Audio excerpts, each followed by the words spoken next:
All right, time for a rare voice from India Inc. We caught up with Trent MD on how the company plans to light up the shopping experience for customers. Auld told ET Now the idea is to innovate on their own terms and keep pushing in-house labels. Listen in. I mean, this is one of our flagship stores, opened in 2003. The last time really we did a modernization was way back in 2011, so it was overdue. Doing extremely well, and we wanted more space, and then we wanted more drama.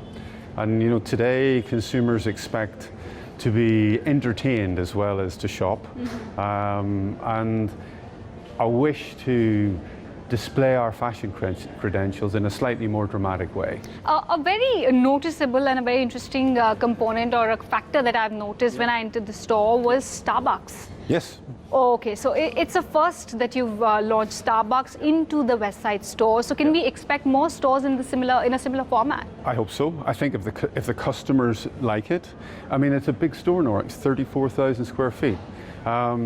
Hopefully you stay a while and maybe you want to take the weight off your feet. Hopefully, from our point of view, it makes the whole experience that little bit more complete. Could it be a sort of precedent to some kind of cross-selling opportunities that you're looking at right now, Starbucks, Westside?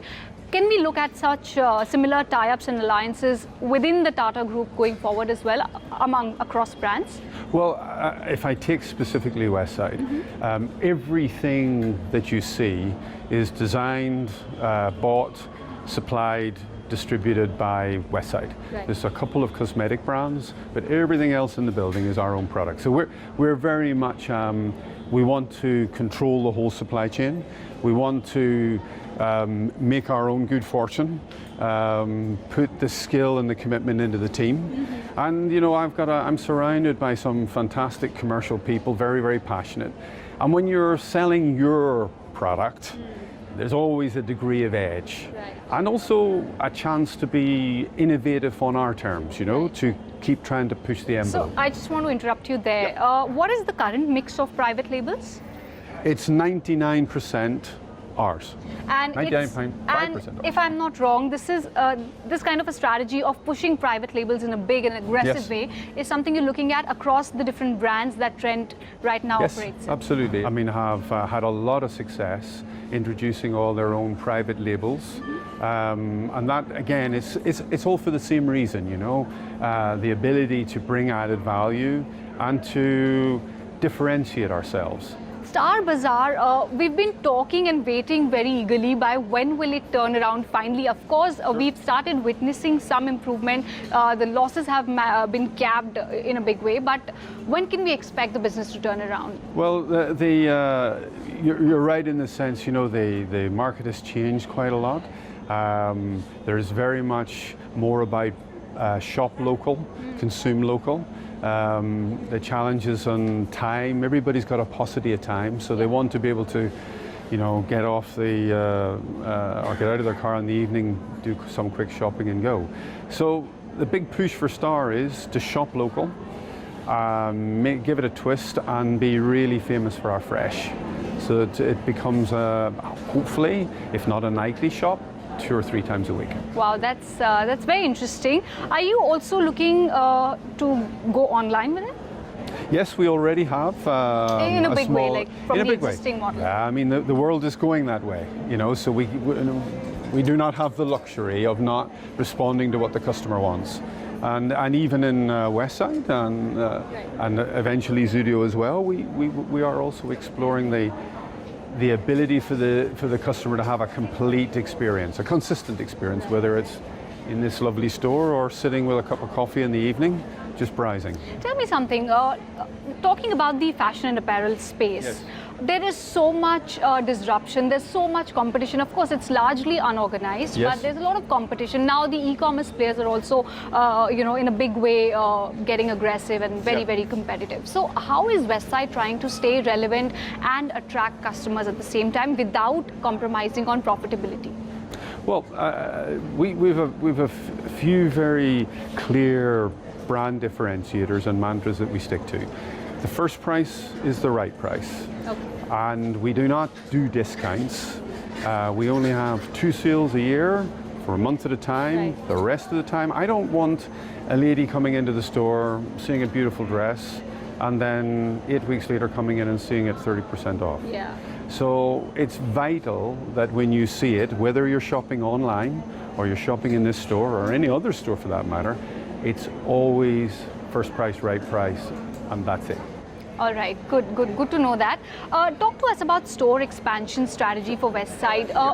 Last fiscal has been a milestone here for you in terms of expansion, because up until then you hadn't really gone big on your store expansion. Yes. Why now are you choosing to go suddenly so aggressive? What kind of strategies and what kind of plans do you have for it? What is the target? Okay, well, I mean, you know, it's like everything, you know, it's building blocks.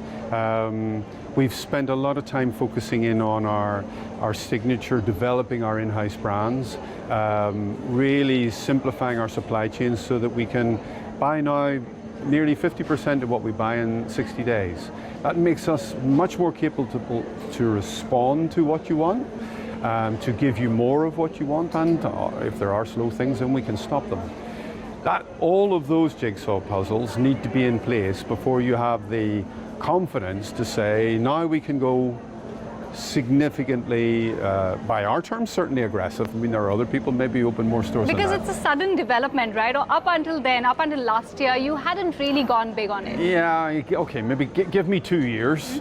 But yes, certainly. Are there specific markets you're eyeing, or, No. or any No, segments? well, one of the powerful things about the Westside brand is it works equally well in downtown Mumbai and also in Jaipur or Chennai or whatever, you know, because the width of the range and the spectrum of brands, we have brands which are focused maybe on people with a contemporary young feel, and customers who want a modern twist and the latest color and the latest tones.